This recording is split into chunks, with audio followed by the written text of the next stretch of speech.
வணக்கம். பொள்ளாச்சியில முத்துப்பிரகாஷ் அப்படிங்கிற நம்ம இளம் இயற்கை விவசாயியோட இன்னைக்கு இருக்கோம். அவர் நம்மளுக்கு தேங்காய் எண்ணெய், தேங்காயை பத்தின ஒரு சில சந்தேகங்களை இன்னைக்கு விளக்கியிருக்கிறார். இப்போ பிரசண்டா பாத்தீங்கன்னா திடீர்னு ஒரு தேங்காய் விலை ஜாஸ்தி ஆயிடுச்சு, தேங்காய் முழுசாவும் விலை ஜாஸ்தி ஆயிடுச்சு, தேங்காய் எண்ணெயும் விலை ஜாஸ்தி ஆயிடுச்சு அப்படிங்கிற ஒரு பெரும் விஷயம் இருக்கு. ஆனா நிறைய பேருக்கு அது ஏன்னு தெரியல.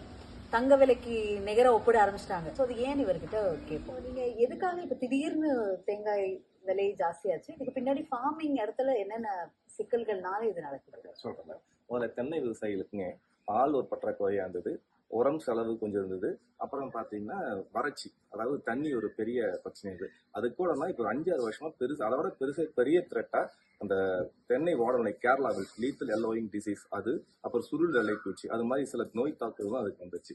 அந்த கேரளா வாடலாம் என்ன பாத்தீங்கன்னா தென்னமத்தோட ஈல்டு அப்படியே 0 ஆயிடுது, மரமே பட்டு போயிடுது, 1-2 வருஷத்துல பட்டு போயிடுது, ஸ்ப்ரெட் ஆயிட்டே வருது. இதுக்கு ஒன்றும் ப்ராப்பரான ரெமிடியல் மெஷர் ஒன்றும் கண்டுபிடிக்கல. இது ஒரு ஈல்டு குறையறதுக்கான மெயின் காரணமா இருக்குதுங்க. இப்போதைக்கு தென்னை மரமே ஒரு அச்சுறுத்தல் நிலைமையில தான் இருக்கு. எவ்வளவு நாளைக்கு இந்த விவசாயம் நடக்கும்னு சொல்ல முடியாத அளவுக்கு இருக்குங்க. இது ஏகமா பரவிட்டு போகுதுங்க. இது காத்துல பரவுது, தண்ணீரை பரவுது, மண் மூலியமா பரவுது. இதுக்கான நிரந்தர தீர்வு இன்னும் கண்டுபிடிக்கல.